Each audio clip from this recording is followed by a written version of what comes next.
целосната електрификација на возилата неминовно ќе доведе до тектонски промени во автомобилската индустрија, чии последици најмногу ќе ги почувствуваат сервисерите. Имено заради помалиот број компоненти и поедноставното одржување на електричните возила, тие се соочуваат со драстично намалување на обемот на работа и приходите. Една студија што изготви Светската автомобилска федерација FIA вели дека до 2050 година 5 милиони луѓе од дејноста ќе останат без своите работни места.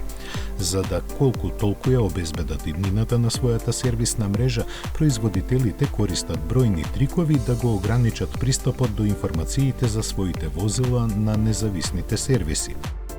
Така, место стандардните конектори за приклучување на уредите за дијагностика, тие започнаа со користење на бежичен пристап до електрониката на возилото. На тој начин купувачите се приморани да ги користат услугите на овластените сервиси, кои по правило се доста поскапи.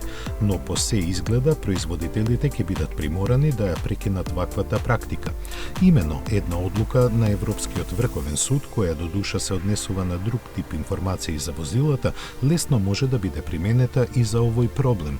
Доколку така се протолкува, тоа нема многу да им се допадне на производителите, кои пак во крајна линија добро ќе заработат, бидејќи заради авторските права дебело ќе може да го наплатат пристапот на независните сервиси до информациите за возилата.